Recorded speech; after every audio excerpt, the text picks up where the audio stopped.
ఈరోజు మార్కెట్ పడటం 1500 పాయింట్స్ కింద పడింది.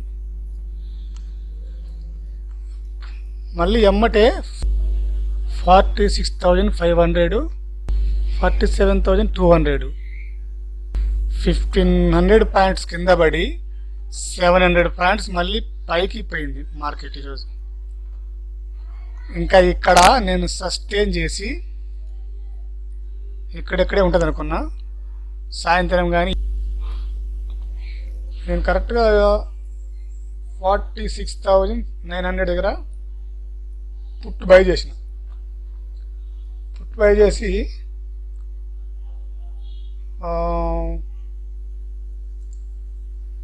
ఒక 5,000 లాగానే ఎగ్జిట్ అయిపోయాను, బయటికి వెళ్ళిపోయాను. మళ్ళీ కింద పడింది అది. ఇంకా నేను అనుకున్నా ఇది సపోర్ట్గా ఉంటుంది అనుకున్నా. 46,500 మంచి సపోర్ట్ అనుకున్నా, కానీ అది దాన్ని కూడా బ్రేక్ చేసింది.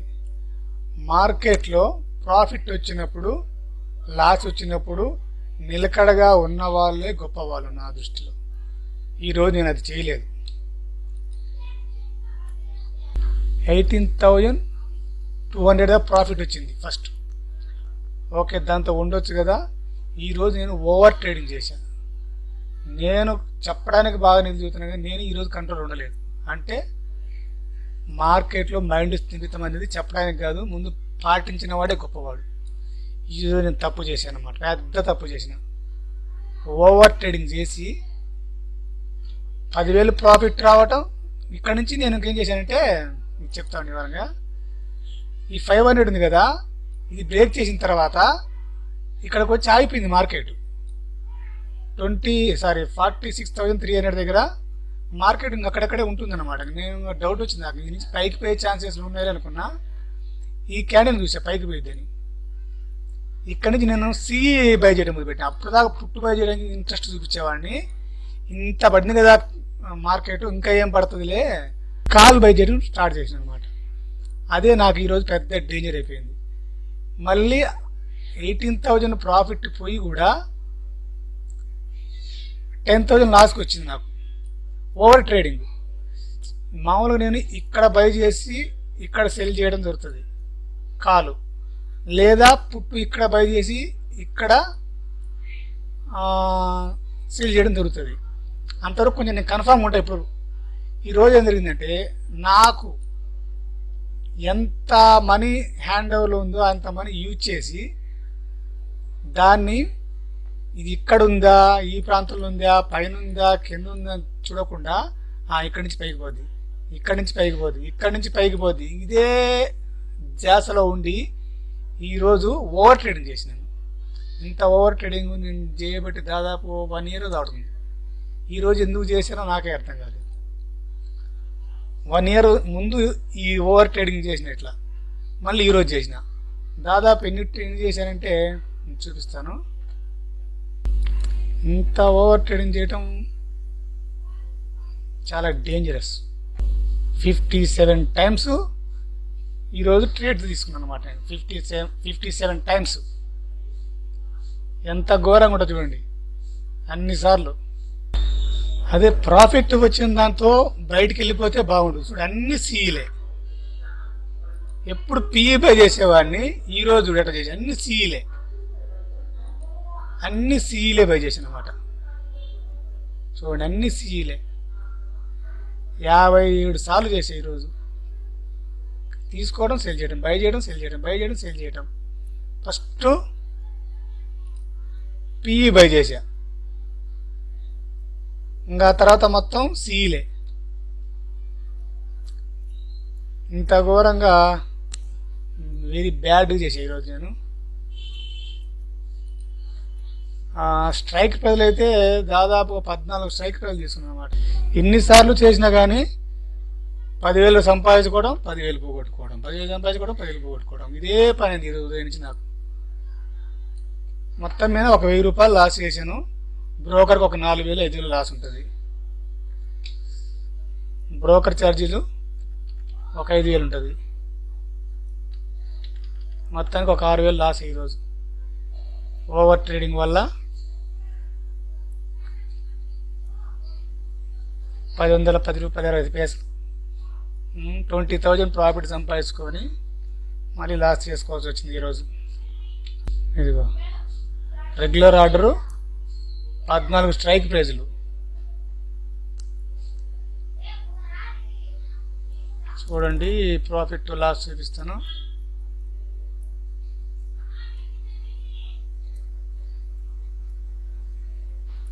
చూడండి 2,000, 8,000, 3,000, 8,000, 7,000, 3,000, 24,000. ఇది ఈ 24,000 వచ్చింది. ఎట్లా వచ్చిందంటే మామూలుగా 3,000, 5,000, 7,000 రాగానే ఎమ్మటెమ్మటి తీసేస్తున్నాం. మనం తీసేటప్పుడు ప్రాఫిట్ తక్కువ చూస్తున్నాం అన్నమాట. ఒక 7,000 రాగానే తీసేయటము, 5,000 రాగానే తీసేయటము, ఇలాంటివి చేస్తున్నాము. కానీ లాస్ వచ్చేటప్పుడు మాత్రం 24,000 వచ్చింది అట్నే కూర్చున్నాం అనమాట. 24,000 వచ్చేటప్పుడు చూసినావా. ఇంకోటి కింద 12,000 ప్రాఫిట్, 10,000 ప్రాఫిట్, 2,000 ప్రాఫిట్, ఇది ఒకటి మళ్ళీ 23,000 లాసు. ఇది పెద్ద లాస్ అనమాట. నాకు లాస్ వచ్చేటప్పుడు మనము ఎక్కువసేపు ఉంటాం, లాభం వచ్చేటప్పుడు మాత్రం తక్కువసేపు ఉంటాం అన్నమాట. లాభం వచ్చినప్పుడు కానీ ఎక్కువసేపు ఉంటే మనకి మంచి ప్రాఫిట్ వస్తుంది. మనం చేసే తప్పు ఇదే అనమాట. ఈరోజు మార్కెట్ కింద పడింది కదా, ఇంతకంటే పడదని చెప్పేసి ధైర్యంతోనే ఈరోజు తీసుకోవడం జరిగింది. ఇంత ఓవర్ ట్రేడింగ్ ఎప్పుడు చేయకూడదు. ఇది గుర్తుపెట్టుకోండి, ఇంత ఓవర్ ట్రేడింగ్ చేయడం వల్ల నష్టమే తప్ప లాభం అనేది ఎప్పుడు ఉండదు. ఈరోజు ఏదో నా టైం బాగుండి సింపుల్గా 1,000 రూపాయల్లో పోయినా, 1,000 రూపాయలు పోయినా బ్రోకర్ కట్ట కదా 5,000 పోతాయి. ఇన్ని తీసుకున్నామంటే వాళ్ళకి కంపల్సరీగా 5,000 గ్యారెంటీ. అంటే 6,000 లాస్ అయినట్టు ఈరోజు నాకు 6,000 లాస్. దాదాపు 2 నెలల క్రితం పైకి మొత్తం దెబ్బ పడిపోయింది ఒక్క రోజులోని. 2 నెలల నుంచి ఇక్కడిక్కడ ఫైటింగ్ చేసి కొంచెం పైకి పోతే ఈరోజు 1,500 పాయింట్లు కింద పడితే అది ఎట్లా కరోనా టైంలో ఫాలో అయినట్టు వచ్చింది. ఇంత ఘోరంగా పడుతుందా? ఈ గ్యాప్ ఈరోజే ఫిల్ చేసేటట్టు ఉంది.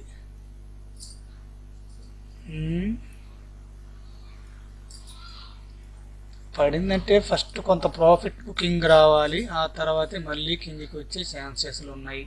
ఇవాళ ట్రేడ్ చేయాలంటేనే భయం వేస్తుంది, చేయకుండానే బెటరు నాకు తెలిసినంత వరకు. ఇంత ఫాల్ రావడం నేను ఇదే ఫస్ట్ టైం చూడటం అనుకుంటా. నిఫ్టీ అయితే 400 పాయింట్, దాదాపు 21,650. అబ్బా, అంటే పాత ట్రెండ్ లైన్ దగ్గరికి వచ్చేసింది అనమాట. 21,650, 21,650 అంటే ఇక్కడ ఓపెన్ అయితే నీ రెస్పాన్స్ ఎట్లా ఉంటుంది? ఫస్ట్ కొంచెం పైకి పోయి కిందికి రావాలి. ఇంకా కిందికంటే కష్టం పడదు. ఫస్ట్ పైకే పోవాలి, ఆ తర్వాత కిందికి రావాలి. లేదా 21,800 వరకన్నా పోయి రికవరీ కొంతనా చేసింది అనుకుంటున్నా. ఓపెన్ అయింది, పైకే పోతుంది. పైకి పోయి రావాలి కిందికి, పైకి పోయి వస్తేనే బెటర్. 21,000 అప్పటికి 300. ముందు వీళ్ళు ప్రాఫిట్ బుక్ చేసుకుంటారు. పుట్ బై చేసిన వాళ్ళు ఫస్ట్ కొంత ప్రాఫిట్ బుక్ చేసుకుంటారు అంట, అందుకే పైకి పోతుంది. మరి ఇంత లాభం వచ్చినప్పుడు పుట్ బై చేసిన ప్రాఫిట్ బుక్ చేసుకోరా? ఇదంతా ఓకే. నిఫ్టీ మిడ్ క్యాప్ చూడండి, అన్ని ఇంత కింద ఓపెన్ అయితే మిడ్ క్యాప్ మాత్రం సేమ్ కింద ఓపెన్ అయింది కానీ క్లోజ్ అయింది అని కనపడుతుంది. వావ్, ఇది ఒక వెరైటీ కనపడుతుంది. ఫస్ట్ పైకి పోయేది గ్యారంటీ. కాకపోతే ఇంత ఫాల్ వచ్చినప్పుడు కొనేవాళ్ళు భయపడిపోతారు కాబట్టి దాన్ని టచ్ కూడా చేయరు. ఎందుకైనా మంచిదని చెప్పి దూరంగానే ఉంటారు. ఇలా ధైర్యం చేసేవాళ్ళు చాలా తక్కువ మంది ఉంటారు. ఇంకా పడిద్దేమని కొంతమంది చేస్తారు, ఇంత పడింది ఇంకా పడిద్ది అని చేస్తారు. ఎంత మూర్ఖంగా ఉంటారో చూడండి. ఇంత పడింది ఇంకా ఎందుకు పడుతుంది అనే ఆలోచన కూడా చేయకుండా ఎమ్మటే పుట్టిపోయి చేస్తుంటారు అనమాట. ఇంత పడినప్పుడు ఎంత కేర్ఫుల్గా ఉండాలి. గ్యాప్ అప్ ఓపెన్ అయినా కేర్ఫుల్ ఉండాలి. మరీ ఎక్కువ ఓపెన్ అయినప్పుడు, తక్కువ మరీ తక్కువ కింద ఓపెన్ అయినప్పుడు కూడా జాగ్రత్తగా ఉండాలి. డే క్యాండిల్లో చూస్తేనే ఎట్టుంది, ఇంకా నిమిషాలు సెకండ్లలో చూస్తే ఎట్లుంటుంది. 46,600 నుండి 47,158 అంటే ఎన్ని పాయింట్లు పెరిగించండి ఒక్క 5 నిమిషాలు 10 నిమిషాల్లోనే. నిఫ్టీ ట్రెండ్ లైన్ దాటి కిందికి రాలేదు, ఇంకా మళ్ళీ పైకే రికవర్ చేసింది. దాదాపు 150 పాయింట్లు పైకే కొట్టేసింది. అందులో ఈరోజు బ్యాంక్ నిఫ్టీ ఎక్స్పైరీ కాల్లో ఇన్ని రోజులు కష్టపడి సంపాదించుకుని ఒక్క రోజులో పోయిందన్నమాట. మార్కెట్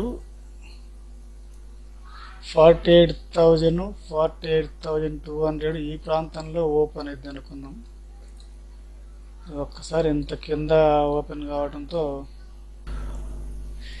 ఇదే మార్కెట్లో ఎప్పుడేం జరుగుద్దో ఎవ్వరికీ తెలియదు. మనం అనుకున్నది జరగాలనుకున్నది వేరువేరుగా ఉంటాయి. నోట మాట రావట్లే. ఇంత కింద పడేసరికి డబ్బులు వస్తూ ఉంటే ఏదోటి మాట్లాడి ఏదో చేయబుద్దేది. నేనైతే పెట్టలేదు.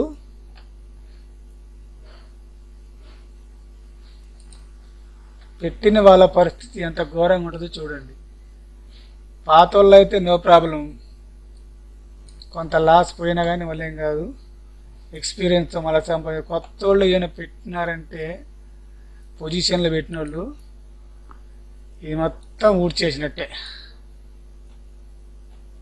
1 2 3 4 డేస్కి ఇంత పైకి పోతే 1 డేలో ఎంత కిందకి వచ్చింది చూడండి. మనకు నమ్మకంగా వచ్చిద్ది అంటే మ్యాక్సిమం 90% 80% మైండ్లో ఉండాలి. ఇది పైకి పోయిద్ది కిందికి వస్తుంది మైండ్ సెట్ ఉంటేనే ట్రేడ్ చేయడం. ఏమో లే ర్యాండమ్గా చేయగొట్టడం wrong. Market up and down follow అవుతున్నప్పుడు మీతో మాట్లాడుతూ చేయాలంటే కూడా చాలా కష్టం. ఈ లైన్ క్రాస్ చేసే పైకి పోయింది. ఈరోజు కరెక్ట్గా అక్కడే సపోర్ట్గా పనిచేస్తుంది అనుకుంటున్నా. బ్యాంక్ నిఫ్టీ మళ్ళీ పడిపోయింది, డోజుగా పడిపోయింది అనమాట.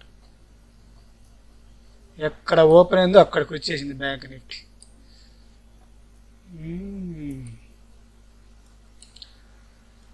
21,500 స్ట్రాంగ్ రెసిస్టెన్స్గా సపోర్ట్గా చూసుకోవాలి. అందరూ ట్రేడింగ్ ఎట్లా చేస్తున్నారో కానీ ఈరోజు మాత్రం నాకు గుండెలు దడ దడ దడ దడ దడ కొట్టుకుంటూనే ఉంది. బై చేద్దామని భయం అవుతుంది, కాలు బై చేద్దామని భయం అవుతుంది, పుట్టు బై చేద్దామని భయం వేస్తుంది. ఇంకా వచ్చింది కదా ఇంతవరకు వచ్చి మళ్ళీ పైకి పోయిద్ది అని కాలు బై చేద్దాం అనుకుంటా. చాలా కిందికి వచ్చింది, ఇక్కడ నుంచి పైకి పోద్దులే అని కాలు బై చేద్దాం అని మళ్ళీ కిందికి వస్తుంది, అయినా భయం. సో దీనివల్ల నేను ట్రేడ్ చేయడం. ఇంత మంచి ఫాల్ వస్తే అదే ఒక్కోసారి మంచి ప్రాఫిట్ వచ్చేది కూడా మిస్ చేసుకుంటాం అన్నమాట. భయంతో ట్రేడ్ చేయలేం. 2000 దాదాపు ఎంత పడిపోయింది బ్యాంక్ నిఫ్టీ? 1800 పాయింట్లు పడిపోయింది. 1800 పాయింట్లు అంటే తమాషా కాదు. ఇది డే క్యాండిల్లో చూస్తున్నా, చూడు ఎట్లా ఉందో. ఈ గ్యాప్ను ఫిలప్ చేసింది అనుకో, నేను ఈ గ్యాప్ నుంచి ఇంకా పైకి పోయిద్ది అనుకోను, ఇట్లా పైకి పోయిద్ది అనుకోను, కానీ అది ఇంకా కిందికి వచ్చేసింది.